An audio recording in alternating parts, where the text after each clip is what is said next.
राम राम साथियों, स्वागत है सभी का आपके अपने YouTube चैनल वेदांत एकेडमी और अंकुरण इंस्टीट्यूट पर। हम लोग कोऑर्डिनेट ज्योमेट्री डिस्कस कर रहे थे, जिसमें 11 लेक्चर्स हमारे 10 लेक्चर्स हो चुके हैं और ये 11वां और अंतिम लेक्चर है। इसके बाद हम डिस्कस करेंगे जो भी व्यापम में कोऑर्डिनेट ज्योमेट्री से क्वेश्चन रिसेंट में पूछे गए हैं, पिछले 3-4 साल में जो क्वेश्चंस पूछे गए हैं वो हम सारे क्वेश्चंस डिस्कस करेंगे।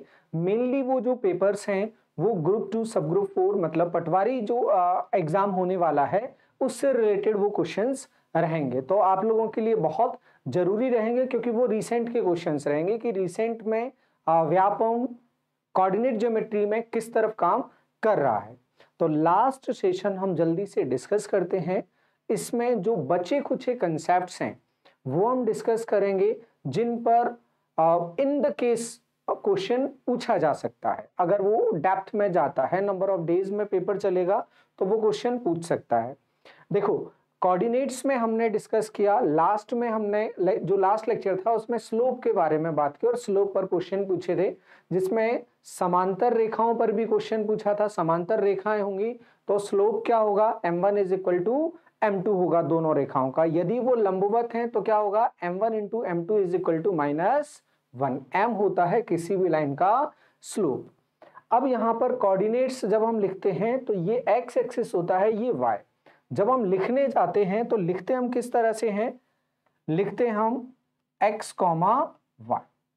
x होता है भुज और ये होता है y होता है कोटि। x होता है भुज मतलब एब्सिसा और y होता है कोटि मतलब ऑर्डिनेट। इस ऑर्डर में हम इसे लिखने जाते हैं। अब देखते हैं लास्ट सेशन में जो हमने डिस्कस किया था वो किया था y is equal to mx plus सी।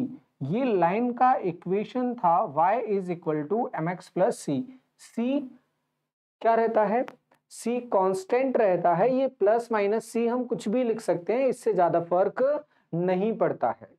और ये लाइन का जो इक्वेशन था ये स्लोप फॉर्म इक्वेशन कहा जाता है, ढाल रूप में रेखा का समीकरण, जिसमें m होता है ढाल, ये होता है स्लोप, जिसे m is equal to tan theta माना जाता है।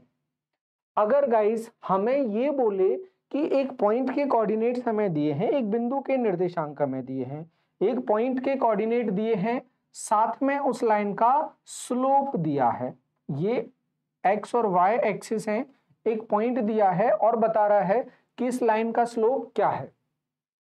अगर इतनी जानकारी हमें दे रहा है, स्लोप के बारे में बता रहा है, ढाल कितना है वो बता रहा है और पॉइंट दे रहा है, किसी पॉइंट से वो गुजर रही है, तो हम उस लाइन का इक्वेशन कैसे निकाल सकते हैं। तो कुछ एक क्वेश्चन, इसमें जानकारी हमारे पास क्या क्या रहेगी, इंफॉर्मेशन हमारे पास क्या क्या रहेगी, इंफॉर्मेशन क्या रहेगी या गिवन क्या रहेगा, वो हम पहले ही देख लेते हैं। गिवन क्या होगा, पॉइंट गिवन होगा और फर्स्ट पॉइंट गिवन होगा, सेकंड हमारे पास स्लोप गिवन होगा, ढाल गिवन होगा। तो हम किस फॉर्मूले का यूज करेंगे, तब भी हम देखेंगे क्या, इसी इक्वेशन को, जो फॉर्मूला होगा वो इसी इक्वेशन से रिलेटेड होगा। क्या होगा वो फॉर्मूला, वो होगा y minus y1 is equal to यहां पर m एज इट इज और x माइनस x1।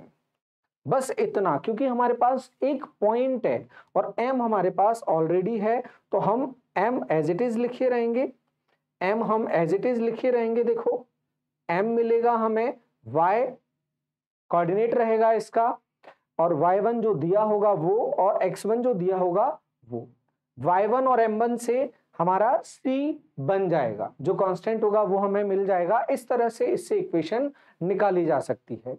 तो अब चलते हैं हम आगे, कुछ एग्जाम्पल्स देखते हैं, क्वेश्चन किस तरह से बनता है वो हम देख लेते हैं और एक दो क्वेश्चन देखकर आगे चले जाएंगे। हम देखते हैं हम उस रेखा का समीकरण क्या होगा जो बिंदु 3-5 से होकर गुजरे और जिसका ढाल 4/5 है।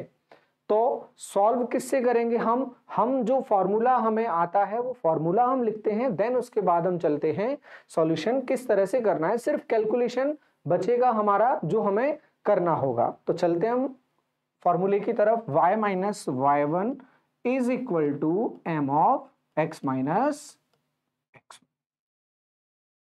m कितना दे रहा है हमें, m दे रहा है 4/5, m इज इक्वल टू 4/5 और x1 कितना, x1 is equal to 3, y1 is equal to 5। ये हमें गिवन है, बस ये पुटअप करना है हमें और अपने आंसर को निकाल लेना है। y माइनस y1, y1 कितना दे रहा है 5, y minus 5 is equal to फिर कितना 4/5 और x माइनस x1 कितना 3, 5 का यहाँ इंटू हो जाएगा 5/-25 is equal to 4x minus 12। ये बना। अब बस क्या काम बचा है हमारा, ट्रांसफर करने का काम। तो ट्रांसफर कर देते हैं, छोटा सा काम बचा है, करते हैं इसे हम। 5 यहां ले जाएंगे तो होगा 4x माइनस 5 और ये 25 भी ले जाएंगे, 25 में से 12 घटाओगे तो क्या बचेगा 13, 13 इज इक्वल टू 0। ये आपका बनेगा इक्वेशन। तो आंसर आपका क्या हो जाएगा 4x minus 5 plus 13 is equal to 0। ये आपका सॉल्यूशन बनेगा, आंसर बनेगा। उम्मीद है आप वैल्यू पुट करके कैलकुलेशन कर सकते हैं, बिल्कुल सीधी सादी कैलकुलेशन है। बस अपन को क्या रखना है यार, y minus y1 is equal to m of x minus x1, ये ध्यान रखेंगे आप। चलते हैं अगले क्वेश्चन की तरफ। अगला क्वेश्चन, उस रेखा का समीकरण क्या होगा जो पॉइंट 4 और -3 से होकर गुजरे और उसका ढाल -2/3 है। फिर से वही कहानी, जो x1 और y1 है वो हमें दे रहा है और पूछ क्या रहा है, m भी दे रहा है, लाइन का इक्वेशन पूछ रहा है हमसे। लाइन का इक्वेशन y माइनस y1 से निकालेंगे। y1 कितना दिख रहा है हमें, y माइनस y1 कितना दिख रहा है -3, तो ये क्या हो जाएगा +3 is equal to m minus 2/3 और x माइनस x1 कितना 4, 3 का यहाँ इंटू होगा 3y plus 9 is equal to -2x minus 8, -2x यहाँ आएगा, ये +8 हो जाएगा, -2x यहाँ आएगा, ये हो जाएगा 2x प्लस 3y और +8 यहाँ आएगा तो बचेगा 1 इज इक्वल टू 0। बस इतना सा काम इसमें रहेगा कि आप सिर्फ क्या करो, कैलकुलेशन थोड़ा बहुत ठीक ठाक कर लो, प्लस माइनस की गलती ना हो, आपका आंसर बहुत इजीली आ जाएगा। कोई भी बड़ी बात इसमें नहीं है, बस फॉर्मूला ध्यान रखना है। चलते हैं और क्या क्वेश्चन पूछा जा सकता है। और क्वेश्चन देखो, उस लाइन का समीकरण क्या होगा जो बिंदु 2-3 से गुजरे और रेखा 3x minus 4y plus 12 is equal to 0 के समांतर है। अब देखो इसने क्वेश्चन को थोड़ा सा ट्विस्ट दिया है, हल्का सा ट्विस्ट क्या है इसमें, अभी तक क्या मिल रहा था तुम्हें, अभी तक मिल रहा था स्लोप। अब स्लोप की जगह वो क्या दे रहा है, दूसरी लाइन जो कि क्या है पैरेलल। पैरेलल का मतलब क्या होता है, दो ऐसी लाइन अगर ये दोनों पैरेलल हैं तो इनका जो स्लोप होगा वो भी कैसा होगा, ये θ1 तो ये भी θ1, ये अगर 50 है तो ये भी 50 होगा, ये अगर 48 है तो ये भी 48 होगा, क्योंकि पैरेलल लाइन की ये एक प्रॉपर्टी होती है। किसी भी एक लाइन को कट करे, यदि दोनों पैरेलल है तो जो संगत कोण होते हैं वो बराबर होते हैं, मतलब जो इसका स्लोप होगा वही इस लाइन का स्लोप होगा। तो स्लोप हमें इसमें से निकालना, और स्लोप क्या होता है, m is equal to -a/b। -a/b, बहुत सारे क्वेश्चन हम इसके लगा चुके हैं -a/b के।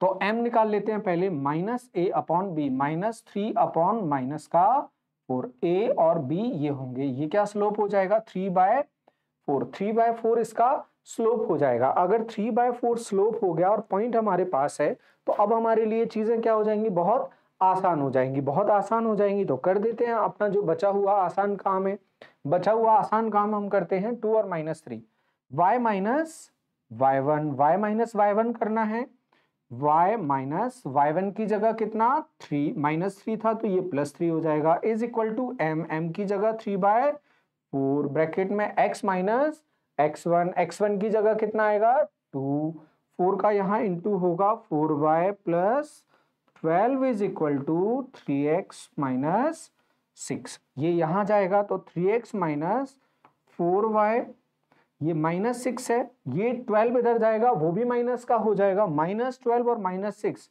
माइनस का 18 इज इक्वल टू 0। देखो ये क्या बन गया equation, 3x minus 4y minus 18 is equal to 0। ये बनेगा हमारा इक्वेशन, ये होगा हमारा आंसर। बस ध्यान क्या रखना है, अगर वो हमें स्लोप नहीं दे रहा है, हमारे पास मोटा मोटा फॉर्मूला क्या होता है, y minus y one is equal to M of x minus x one. अगर ये स्लोप वो सीधे सीधे नहीं दे रहा है तो किस में दे सकता है, इसके समांतर लाइन का देगा, इसके समांतर लाइन का देगा तो क्या हो जाएगा, वो इसी का स्लोप हो जाएगा। क्लियर है बात, आ जाएगा आसानी से, चलेगा, ठीक है। फिर से वैसे ही क्वेश्चन आ गया, उस रेखा का समीकरण क्या होगा जो बिंदु 3 4 से गुजरे और रेखा 6x plus 4 by plus 9 is equal to 0 के समानांतर है। फिर से क्या कहानी रहेगी, लगभग वही कहानी रहेगी हमें कि इसका स्लोप हम निकाल लेंगे और आसानी से उसे इसमें पुट करके सॉल्व कर देंगे। देखो इसका स्लोप क्या होगा, minus A upon B minus 6 upon 4 minus 3 by 2, लिख देते हैं y minus y one, y one क्या होगा 4 और m minus 3 by 2 x minus x one, x one क्या है 3, 2 का यहाँ इंटू करोगे 2y minus 8 is equal to minus 3x plus, calculation है सिर्फ, चलेगा। बढ़ते हैं, माइनस 3x को यहाँ लेकर आएंगे 3x प्लस 2y प्लस 9 यहाँ आएगा, फिर माइनस का हो जाएगा और माइनस माइनस दोनों जोड़ जाएंगे, is equal to 0। 3x plus 2y minus 17 is equal to 0, ये बनेगा हमारा आंसर। ये भी सभी को क्लियर होगा, बहुत आसानी से, इसमें भी हमने बहुत ज्यादा कुछ नहीं किया है, बस कैलकुलेशन की है। अगर ये आपको क्लियर है तो अब हम चलते हैं अगले कंसेप्ट की तरफ, और अगले कंसेप्ट की तरफ देखें हम क्या है। अच्छा, एक और क्वेश्चन है लंबवत वाला। लंबवत वाले क्वेश्चन में क्या होगा, अब क्या दे रहा है हमें, उस पॉइंट से गुजरे और m की जगह अब क्या दे रहा है, लंबवत वाली लाइन दे रहा है।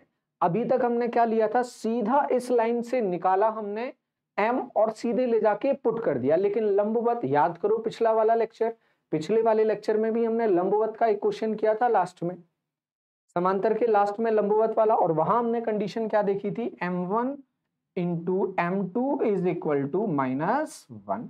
अगर ये आपको याद है तो एक लाइन का स्लोप दूसरे लाइन के पैरेलल है, दूसरे लाइन का स्लोप निकालना है तो क्या करेंगे, एक का आप पुट कर दो इज इक्वल टू -1 लिख दो, दूसरे वाले का अपने आप आ जाएगा, और यही तो अपन को चाहिए, पॉइंट तो अपन को दे ही रहा है, बस m की कहानी को सॉल्व करना है। तो m की कहानी अपन यहां से सॉल्व कर लेते हैं। इसका m क्या है, इसका m है माइनस a अपॉन b, मतलब -1 अपॉन 2, यहाँ 1 होगा, ये -2b minus a upon b, तो -1 माइनस माइनस प्लस, m क्या आ जाएगा इसका 1 अपॉन 2, तो यहां लिखेंगे m1 1 upon 2 is equal to -1। ये देखो यहां जाएगा तो m1 क्या हो जाएगा -2, मतलब अपनी लाइन का जो हमें सॉल्व करना है स्लोप क्या आ गया, -2 आ गया, डाल दो लाइन में, आंसर आ जाएगा। डाल देते हैं, लाइन क्या, y माइनस वाई वन क्या होगा, ये +2 हो जाएगा क्योंकि माइनस है वहां पर, m की जगह -2 x माइनस एक्स वन कितना 3, इंटू कर देते हैं इसका अंदर, y plus 2 minus 2x plus 6, -2x यहाँ आएगा, प्लस का हो जाएगा 2x प्लस y, ये प्लस का 6 यहाँ आएगा, 6 माइनस 2, 6 में से 2 घटाओगे लेकिन साइन किसका आएगा, माइनस का। ये देखो, तो वो m को देने के तरीके बदल सकता है, या तो वो सीधे दे दे हमें, या उसके पैरेलल लाइन देगा, पैरेलल लाइन देगा तो सीधे सीधे उठा लेंगे, लंबवत देगा तो दोनों का गुणा करके क्या कर देंगे, -1, और ये आ जाएगा अपनी लाइन का स्लोप। इसे सीधे पुट करेंगे और हमारा आंसर आ जाएगा। उम्मीद है ये कहानी आपको क्लियर होगी। अब नेक्स्ट कंसेप्ट पर हम चलते हैं। अब हमसे क्या बोलेगा, दो बिंदुओं से जाने वाली रेखा का समीकरण। अभी तक हमने क्या देखा था, हमें m पता था, अब स्लोप पता था। अब स्लोप नहीं पता तो 2 पॉइंट क्या होंगे, लाइन का, जनरल लाइन का equation y is equal to mx plus c। जब इसमें एक पॉइंट आया तो ये क्या हो गया, y minus y one is equal to x minus x1। जब यही नहीं है अपने पास, स्लोप ही नहीं है, तो पहला काम क्या है, स्लोप निकालना। स्लोप का रिलेशन क्या होता है, m is equal to y2 minus y1 upon x2 minus x1। ये दोनों में से x1 minus y1 minus y2 और x1 माइनस x2 कर सकते हो आप, कोई फर्क नहीं पड़ेगा, पर करना एक ही तरफ से, ऐसा नहीं करना y2 माइनस y1 और नीचे x1 माइनस x2 कर दो, ऐसा नहीं करना है, एक ही तरफ से लेकर चलना है। और इसको पर्याप्त बार हम रिपीट कर चुके हैं, तुम्हारे दिमाग में होगा ये। अब तो पूरा इक्वेशन क्या बनेगा, पूरा इक्वेशन क्या बनेगा वो देख लो। पूरा इक्वेशन बन जाएगा y minus y1 is equal to y2 minus y1 upon x2 minus x1 into y minus y। ये इसका पूरा इक्वेशन बन जाएगा, ये पूरा इक्वेशन इसका बन जाएगा। और पूरा याद करके हमें रखना है, ज्यादा इसके मैनिपुलेशंस पर नहीं जाना है। आप याद रखोगे वो आपके लिए बहुत बहुत फायदेमंद रहेगा। आप सीधे वैल्यू पुट करोगे, आपको आंसर मिल जाएगा। y minus y1 is equal to y2 minus y1 upon x2 minus x1 into x minus x1, y minus y1 नहीं, y माइनस y1 यहाँ आ गया, इसको करेक्ट करेंगे हम, इसको करेक्ट करेंगे तो ये हो जाएगा x माइनस x1। ये ध्यान रखें, x minus x1 as it is, जैसा वहां लिखा है। बस क्या किया, m की वैल्यू यहां पर डाल देंगे और हमारा काम हो जाएगा। अब देखते हैं इस पर क्वेश्चन कैसा पूछा जाएगा। क्वेश्चन बिल्कुल सीधा सीधा साधा क्वेश्चन पूछा जाएगा। 2 3 और -2 -1 से होकर जाने वाले लाइन का इक्वेशन क्या होगा। आप सीधे सीधे वैल्यू डालें, x1 y1 x2 y2। Equation क्या होगा लाइन का, एक बार और रिपीट कर लेते हैं, यहां लिख लेते हैं y minus y1 is equal to y2 minus y1 upon x2 minus x1 into x minus. ये इक्वेशन है, लिखते हैं हम, सॉल्व करते हैं इसे। क्या बनेगी सॉल्व करने में कहानी, y माइनस y1 कितना 3 is equal to y2 minus y1 upon x2 minus x1 और x माइनस। वैल्यू डालिए, सिर्फ वैल्यू डालिए और आंसर आ जाएगा। ये क्या बनेगा -4 और ये भी -4, पूरा कैंसिल आउट का क्या बनेगा 1 आ गया। तो y minus 3 is equal to x minus 2। ये पूरा यहां जाएगा तो x माइनस y, ये -3 यहां जाएगा तो ये बचेगा +1। जोड़ घटाव अब आप थोड़ा सा तेजी से करेंगे, ये -2 यहां जाएगा, प्लस हो जाएगा +3 -2, 3 में से 2 घटाओगे 1 बचेगा, प्लस का अपना आंसर बनेगा x minus y plus 1 is equal to 0। इसी तरह का सवाल पूछा जाएगा। एक सवाल और देख लेते हैं, फिर हम आगे बढ़ जाएंगे, ज्यादा क्वेश्चंस की जरूरत नहीं रहेगी। ये क्वेश्चन है, आप पॉज करके इसको, वीडियो को पॉज करेंगे, आप पॉज करने के बाद फॉर्मूले में वैल्यू पुट करेंगे और आंसर निकालेंगे। आप आंसर निकालेंगे, इसको आप आंसर निकालेंगे, इसका आंसर आएगा 6x plus 5 6x minus 5 by plus 17 is equal to 0। 6x minus 5 by plus 17 is equal to 0। ये आपका आंसर बनेगा। आप चेक कर लीजिएगा, इसे सॉल्व करना, कैलकुलेशन अगर गलत हो वापस करेक्ट करना, ये आंसर आपका बन जाएगा। अब चलते हैं हम आगे देखेंगे। अब क्या है, रेखा का अंतःखंड रूप। रेखा का अंतःखंड रूप क्या होता है, आपसे सीधे सीधे यूं ही वो क्वेश्चन पूछ ले कि ये इनमें से निम्न में से कौन सा रेखा का अंतःखंड रूप है, तो आपको ये पता होना चाहिए कि अंतःखंड रूप क्या होता है और कौन सा होता है। ठीक, अभी तक हमने लास्ट जो कंसेप्ट देखा वो देखा दो लाइन से होकर जाने, 2 पॉइंट से होकर जाने वाली रेखा का समीकरण। हम पहले सीधा सीधा इक्वेशन लिखते हैं, दो रेखा का अंतःखंड। अंतःखंड होता क्या है, अंतःखंड होता है एक्स और वाई अक्ष पर, एक्स और वाई अक्ष पर लाइन जो सेगमेंट काटती है, रेखाखंड काटती है, वो होते हैं उसके अंतःखंड। जैसे ये बनाया हमने, ये गुजरी लाइन, ये लाइन गुजरी तो इसने एक्स अक्ष पर कितना अंतःखंड काटा, देखो एक्स अक्ष पर ये काटा, ये सेगमेंट एक्स अक्ष पर काटा, तो वाई पर कितना काटा, वाई पर देखो ये काटा, ये वाई पर काटा, ये सेगमेंट वाई पर काटा, तो ये वाई का अंतःखंड हो जाएगा।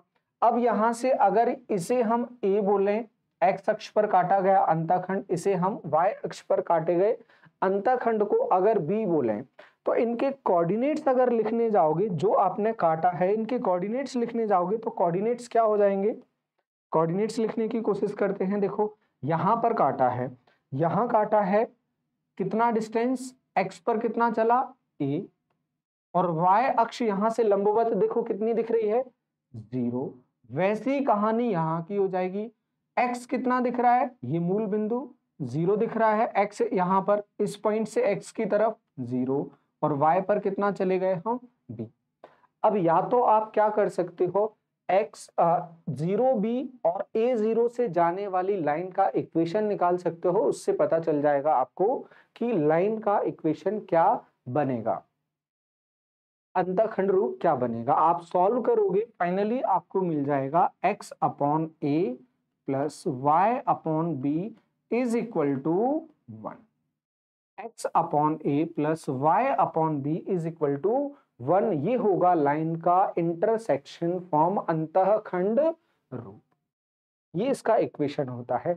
इसके जो व्यापम में क्वेश्चंस पूछे गए हैं ना, नई जो बुक आई है मार्केट में 2017 के बाद के क्वेश्चंस दिए हैं, लेकिन 17 के पहले अगर क्वेश्चंस देखे जाएंगे व्यापम के, तो वहां पर आप देखोगे कि इसके क्वेश्चंस पूछे हैं, इतना अंतःखंड काटा है तो क्षेत्रफल कितना घेरा, इससे सीधे सीधे क्षेत्रफल निकाला जा सकता है। सिर्फ आप क्या करोगे, दोनों अंतःखंडों का गुणा करोगे और आधा कर दोगे, क्योंकि ये दोनों अंतःखंड क्या बनाते हैं, आधार और ऊंचाई, 1/2 आधार गुणा ऊंचाई त्रिभुज का क्षेत्रफल होता है, 1/2 आधार गुणा ऊंचाई ये त्रिभुज का क्षेत्रफल होता है, 1/2 बेस इंटू हाइट, और वही तो क्या है, इंटरसेक्शन से अंतःखंड है, तो अंतःखंड का गुणा करके आधा कर दोगे आपको क्षेत्रफल मिल जाएगा।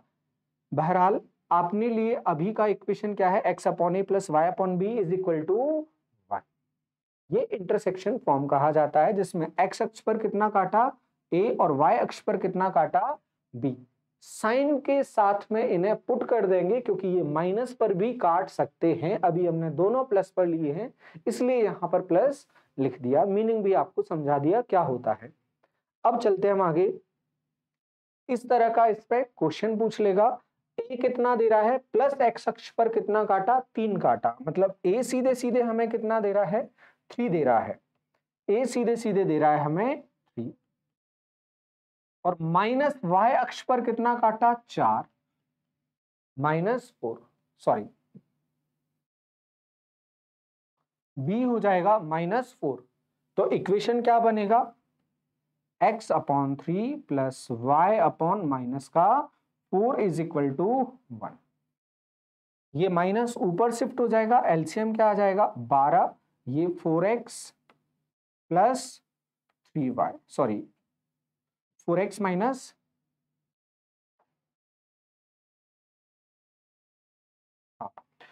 4x minus 3y is equal to 1, तो इक्वेशन क्या बन जाएगी, 4x minus 3y is equal to 12। अब जैसा ऑप्शन में दिया होगा, यदि ये 12 इस तरफ लाके लिखा होगा तो आप इसे इस तरफ लाके लिख दोगे, -12 इज इक्वल टू 0, तो हाल फिलहाल अपन इसको इतना रख के बोलेंगे, ये हमने सॉल्व कर लिया, ये हमारा आंसर बन जाएगा, जैसा ऑप्शन में होगा वैसा हो जाएगा। देखो कुछ भी नहीं है सॉल्यूशन में, आपको फॉर्मूला पता है, आप ये नहीं बोल सकते कि सर ये व्यापम में नहीं आ सकता, बिल्कुल छोटे छोटे क्वेश्चन है, रखा वैल्यू डाला आंसर आ गया, और व्यापम इसी तरह के क्वेश्चंस पूछता है कि बहुत जल्दी उनके आंसर आ जाते हैं, बस आपको पता होना चाहिए, बस पता भरो आपका काम हो जाएगा। देखो अगला, अब नेक्स्ट कंसेप्ट पर क्वेश्चन बहुत ज्यादा नहीं पूछे जाते, इसलिए हमने बहुत ज्यादा प्रैक्टिस के लिए क्वेश्चंस भी नहीं लिए। जहां जरूरत लगी है हमें, जिनके क्वेश्चंस बहुत पूछे जाते हैं, अदर एग्जाम्स में भी पूछे जाते हैं, वहां नंबर ऑफ क्वेश्चंस भी हमने लिए, प्रैक्टिस भी वहां पर सफिशिएंटली है। यहाँ जरूरत नहीं लगी तो नहीं ली है। अब हमसे क्या पूछा जा रहा है, दो रेखाओं के बीच के कोण बताओ, एंगल बताओ। दो लाइन जहां दी होंगी, अब दो लाइन दी होंगी तो लाइन के साथ में क्या पता होगा, उनका स्लोप भी पता होगा, उनके ढाल भी पता होंगे कि वो एक्स अक्ष के साथ में कितना ढाल बना रहे हैं। अब ढाल अगर पता होगा तो वो किस फॉर्म में होता है लाइन का, y is equal to m x plus C. अब देखो लाइन अलग अलग है तो उनका स्लोप भी क्या होगा, अलग अलग होगा। स्लोप भी अलग अलग ले लेते हैं m1 और यहां ले लेते हैं y is equal to m2 x plus C. ये ले लिया। c भी अलग होगा, c1 और c2, c1 और c2। अब चलते हैं इसके फॉर्मूले पर। इसका फॉर्मूला किस फॉर्म में लिखा जाता है, इसका फॉर्मूला लिखा जाता है tan के फॉर्म में। जो tan 2a का फॉर्मूला होता है वही यहां पर अप्लाई कर दिया जाता है। tan 2a का formula tan a plus b का, सॉरी क्या रहेगा यहां पर, tan theta is equal to या m is equal to m1 minus m2 upon 1 plus m1 m2। इस रिलेशन का यूज किया जाता है दोनों लाइन के बीच में एंगल निकालने के लिए, स्लोप निकालने के लिए। tan थीटा यहां चला जाएगा तो tan इनवर्स के फॉर्म में ये वैल्यू आ जाएगी। यदि ये कुछ 0 आ जाए या √3 आ जाए या 1 आ जाए या 1 अपॉन √3 आ जाए तो हमें पता चल जाएगा कि ये 0, 30, 45 और 60 में से कुछ है। अगर इनफाइनाइट आ जाएगा तो हम बोलेंगे दोनों लाइन कैसी है, परपेंडिकुलर है। मतलब m1 minus m1 into m2 क्या है, -1। m1 इंटू m2 जब -1 आ जाएगा, 1 माइनस 1 क्या होगा, 0। जब किसी भी नंबर में 0 से भाग लगाओगे क्या आएगा, इनफाइनाइट। इनफाइनाइट कब आता है, जब 10 की वैल्यू 90 होती है। तो इस फॉर्मूले से वो कहानी क्लियर हो जाएगी, आराम से क्लियर हो जाएगी। तो इस पर भी क्वेश्चन अगर पूछेगा तो बहुत सीधा साधा सिंपल सा क्वेश्चन पूछेगा। कैसा पूछेगा वो आप देखें। क्वेश्चन पूछेगा, ये एक लाइन है, दूसरी वो लाइन है, के बीच कोण क्या होगा, के बीच एंगल पूछेगा। के बीच एंगल पूछेगा तो यहां अपन देखें m क्या होगा, m1 क्या होगा, m1 is equal to a upon minus a upon b। Minus a upon b के अकॉर्डिंग क्या होगा, -2/3। और m2 क्या होगा, -a अपॉन b, मतलब -3। ये हो जाएगा प्लस m1 m2 हमारे पास है, बस क्या करना है, पुट कर देना है। तो tan theta is equal to m1 minus m2 -2/3 -4/3 upon 1 plus -2/3 into 4/3। करें सॉल्व। अब करते हैं सॉल्व हम इसे। -2/3 और -4/3 क्या होगा, -6/3। नीचे एलसीएम लेंगे, ये 9 हो जाएगा, 9 यहां आएगा, 9 -8/9। ये देखो क्या बचेगा, -2 बचेगा ऊपर और नीचे बचेगा 1/9। ये क्या हो जाएगा, माइनस का 18 हो जाएगा ये। और देखो कुछ है, m1 माइनस m2 4/3। हाँ ठीक है, ठीक है, -2/3 और 4/3।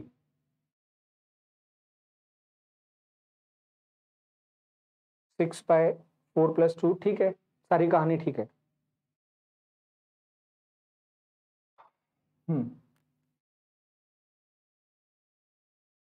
ठीक है, ये आ जाएगा -18। तो थीटा क्या हो जाएगा, tan इनवर्स माइनस का 18। अगर कुछ वैल्यू आ जाती, tan की जो वैल्यू होती है वो -इनफाइनाइट से +इनफाइनाइट होती है, इसलिए -18 आ रहा है, कोई आश्चर्य की बात नहीं। बस यही देखना था, कुछ कैलकुलेशन में तो ऊपर नीचे नहीं हो गया है, क्योंकि कैलकुलेशन में एरर हो सकती है, कोई भी कर रहा हो। तो वही देखा था, नहीं है, बाकी सब ठीक है, सही है। ये क्या था, -a अपॉन b। तो 4 अपॉन -3 किया था, माइनस माइनस प्लस हो गया था। ये क्या था, -a अपॉन b, मतलब -2/3। बिल्कुल 2/3 और 4/3, ये 9 हो गया था, ये 8 हो गया था, 9 माइनस 8 बिल्कुल ठीक है, ये पलट जाएगा, -18 हो जाएगा, ठीक है कहानी। Theta is equal to tan inverse minus का 18। और क्वेश्चन क्या आ सकता है, line √3x minus y plus 6 is equal to 0 का x अक्ष के साथ कोण क्या होगा, x अक्ष के साथ एंगल क्या बनाएगा। अब x अक्ष के साथ एंगल क्या बनाएगा, x अक्ष के साथ एंगल क्या होगा, वो तो जनरली क्या होता है, हम बार बार बोलते आते हैं कि जो स्लोप होता है वो किसके साथ होता है, x अक्ष के साथ स्लोप होता है। हमेशा बोलते हैं अगर कोई सिंगल लाइन है तो उसका स्लोप हमेशा किसके साथ दिया जाता है, एक्स एक्सिस के साथ। मतलब ये क्वेश्चन एक्चुअली में कुछ भी नहीं है, सिर्फ किसका क्वेश्चन है, एम का, कुछ नहीं करना है। एम क्या होगा इसका, M is equal to -a/b। आप तमाम बार कर चुके हो, -√3 और नीचे -1, ये माइनस माइनस क्या हो गया, प्लस हो गया। एम मतलब क्या होता है, tan थीटा। अगर आपको वैल्यू याद है तो अच्छी बात है, नहीं याद है तो आपको ट्रिग्नोमेट्री पढ़ाया जाएगा, आपको याद हो जाएगा आराम से। tan theta is equal to √3 है। थीटा क्या आ जाएगा यहाँ पर, tan की वैल्यू √3 कब आती है, 60 डिग्री पर tan की वैल्यू √3 हो जाती है, तो थीटा क्या हो जाएगा आपका 60 डिग्री। ये आ जाएगा आपका आंसर। बिल्कुल सीधा साधा सिंपल सा क्वेश्चन था ये, बिल्कुल सीधा साधा क्वेश्चन। तो आप ध्यान रखना, इस क्वेश्चन में बस बताना इतना था कि अगर वो एक्स अक्ष से बोले तो घबराना नहीं है। जो एंगल दिया होता है या स्लोप दिया होता है हमेशा वो हमें एक्स एक्सिस के साथ ही दिया होता है। जब ट्रिग्नोमेट्री आप पढ़ोगे तो और ये चीज अच्छे से आपको क्लियर होगी कि क्यों किसी दूसरे क्वाड्रेंट में कोई पॉजिटिव और कुछ नेगेटिव होते हैं, वहां आपको ये चीज अच्छे से क्लियर हो जाएगी। चलते हैं आगे। नेक्स्ट कंसेप्ट क्या है, रेखा और बिंदु के बीच की दूरी। रेखा किसी पॉइंट से दूर है तो ये देखना है रेखा किसी पॉइंट से कितना दूर खड़ी हुई है। अब पॉइंट क्या लेना है आपको, पॉइंट आप क्या ले लोगे, x1 y1 कोई भी पॉइंट ले लोगे आप, फॉर्मूला लिखना है बस आपको और उसे याद रखना है, x1 y1। और लाइन क्या हो जाएगी, लाइन हो जाएगी a1x plus b1y plus c is equal to 0। C1 is equal to 0, बस इसको देखना है ये कितनी डिस्टेंस पर रहेगा। फॉर्मूला लिखें, सीधे फॉर्मूले पर चलते हैं। डिस्टेंस है तो ये माइनस नहीं हो सकती, ध्यान रखा जाएगा, डिस्टेंस माइनस नहीं होती। अब सिर्फ हमें करना क्या है, इस पॉइंट को इसमें डाल देना है एक्स और वाई की जगह। एक्स और वाई की जगह हम इस पॉइंट को इसमें डाल देते हैं। देखो क्या होगा, a1x1 प्लस b1y1, अगर ax प्लस by प्लस सी भी लिखोगे ना तो भी चलेगा, सीधा लिख लेते हैं क्योंकि लाइन एक ही है तो अपन को एक दो लिखने की जरूरत ही नहीं है, सिंपल ही लिख लेते हैं ax plus by plus c is equal to 0। तो यहाँ क्या हो जाएगा, ax1 plus by1 plus c upon under root ए स्क्वायर प्लस बी स्क्वायर, ये मॉड बन, ये होगा आपका फॉर्मूला। बस आप फॉर्मूला ध्यान रखेंगे, ज्यादा दिमाग आपको नहीं लगाना पड़ेगा, सीधा सीधा आपसे क्वेश्चन पूछेगा, यदि आया तो बिल्कुल सीधा और सटीक क्वेश्चन होगा। कैसा होगा सीधा और सटीक क्वेश्चन, ये देखो क्वेश्चन ऐसा होगा, सीधा और सटीक क्वेश्चन। ये लाइन दिया है, वो आपको पॉइंट दिया है, दोनों के बीच की डिस्टेंस। आपको क्या करना है, सीधे सीधे बहुत दिमाग ना लगाकर इस पॉइंट को इसमें डाल देना है। 3 × 1 plus 4 × 2 plus 4 upon under root ए स्क्वायर प्लस बी स्क्वायर, मतलब 3 स्क्वायर प्लस 4 स्क्वायर, और इसको किस में लेना है, मोड। अब ये क्या हो जाएगा, 3 और 8, 11 और 4 15, और नीचे 25, बाहर क्या आएगा 25 से 5, 5 से 15 को काटोगे कितना, 3 इकाई। ये आपकी डिस्टेंस आ गई 3 यूनिट्स। बहुत कुछ नहीं करना पड़ा, आएगा क्वेश्चन सीधा सीधा आएगा, ज्यादा लोड लेने की जरूरत नहीं है। बस फॉर्मूला आप ध्यान रखो अपनी कॉपी पर लिखे रहो और रिवीजन प्रॉपर टाइम पर करते रहो। लास्ट कंसेप्ट, बिल्कुल लास्ट कंसेप्ट, ये आखिरी कंसेप्ट है हमारा। क्वेश्चन वो बोल रहा है दो समांतर रेखाओं के बीच की दूरी, मतलब उनका स्लोप कैसा है, एक जैसा ढाल है। एक जैसा ढाल मतलब a1 upon a2 is equal to b1 upon b2 is not equal to c1 upon c2, क्योंकि c1 और c2 बराबर हो गए तो वो कैसे हो जाएंगी, समपाती हो जाएंगी, ऐसा बताया और समझाया जा चुका है। तो लाइन लिख लेते हैं, कुछ भी लाइन लिख लेते हैं अपन, ax plus by plus c1 is equal to 0, ax plus by plus c2 is equal to 0। ये हमने लाइन की इक्वेशन लिख ली है।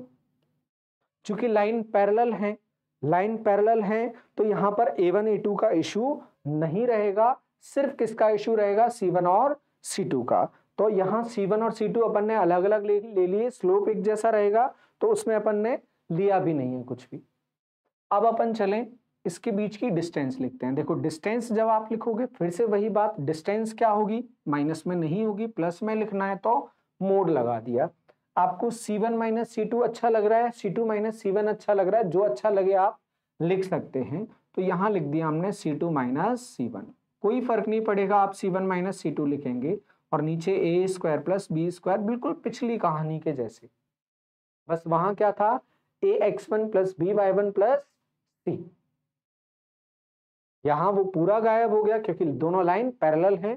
सिर्फ इस कांस्टेंट की वजह से डिस्टेंस है वो यहाँ पर हमें पता चल जाएगी, c2 minus c1 upon under root a square plus b square से। और ये मोड के फॉर्म में लगा कर देख लो, कैलकुलेशन करके देख लेते हैं कैसा क्वेश्चन बनेगा। तो ऐसा क्वेश्चन बनेगा 3x plus 4y plus 12 is equal to 0 और 3x plus 4y minus 8 is equal to 0 के बीच की डिस्टेंस क्या होगी। जो कन्वीनियंट लगेगा वो अपन लगा देंगे, a अपने पास है, b अपने पास है, c1 अपने पास है, c2 अपने पास है। डिस्टेंस निकालते हैं, d is equal to c1 minus c2, 8 minus का 12 माइनस का माइनस 8, तो माइनस माइनस क्या हो जाएगा, प्लस, तो ये हो जाएगा 12 प्लस 8 और नीचे a square plus b square मतलब 3 का स्क्वायर प्लस 4 का स्क्वायर, मोड 12 और 8 20 और नीचे 3 square plus 4 square 25 under root 25, बाहर क्या आ जाएगा इससे 5, तो 20 अपॉन 5, ये आ जाएगा 4 यूनिट, 4 इकाई, 4 आपकी डिस्टेंस हो जाती है। ये तो थी कहानी पूरे कोऑर्डिनेट ज्योमेट्री की। देखो आज का सेशन जो हमने लिया, आज के सेशन में ज्यादातर हमने कहानी वो ली है जहां कम क्वेश्चंस पूछे जाते हैं, कुछ एक क्वेश्चन पूछे गए हैं तो वो फॉर्मूले हमने सीधे सीधे लेकर आपको क्वेश्चंस एक एक क्वेश्चन बता दिया। इस तरह से किया जा सकता है, लेकिन आपको कुछ भी हल्के में नहीं लेना है, कंपटीशन है, क्वेश्चन पूछा जा सकता है। कोई भी ऐसा कंसेप्ट नहीं था जो बहुत बड़े बड़े क्वेश्चन जिसमें बन रहे हो, हवा हवाई चल रहा हो, तो हवा हवाई कुछ भी नहीं है और व्यापम बिल्कुल धरातल से क्वेश्चन पूछता है। तो धरातल पर ही ये क्वेश्चंस थे, बस आपको वैल्यू डालनी थी और आपको आंसर मिल रहा था। और वैल्यू भी ऐसा नहीं आपको बहुत कुछ एफर्ट्स डालने पड़ रहे हो, जो आपको यहाँ पर करके दिखाया है। तो छोटे छोटे क्वेश्चंस हैं जो पूछे जा सकते हैं, आप अपने नोट्स में डालकर रखेंगे और पूरा टॉपिक आपको इस तरह से पढ़ाया गया है कि आप प्रॉपर नोट्स मेंटेन कर सकते हैं। और आपको आने वाले सभी टॉपिक इसी तरह से पढ़ाए जाएंगे, आप जुड़े रहें, अच्छे से अच्छा कंटेंट आपको देने की कोशिश की जाएगी। नेक्स्ट जो सेशन होने वाला है इस पूरे टॉपिक पे जो हमने पढ़ा है उस पर बेस्ड जो व्यापम में क्वेश्चंस पूछे गए हैं रिसेंट ईयर्स में, वो हम सारे क्वेश्चंस डिस्कस करने वाले हैं नेक्स्ट सेशन में। तो वो इससे भी महत्वपूर्ण होगा, हमसे किस तरह के सवाल पूछे गए हैं उनसे प्लस होकर हमसे सवाल पूछे जाएंगे। तो आज इतना ही रखेंगे इस लेक्चर में, मिलते रहेंगे लगातार, अच्छा कंटेंट लेकर आप लोगों के लिए आते रहेंगे। फिलहाल के लिए धन्यवाद, राम राम सभी को।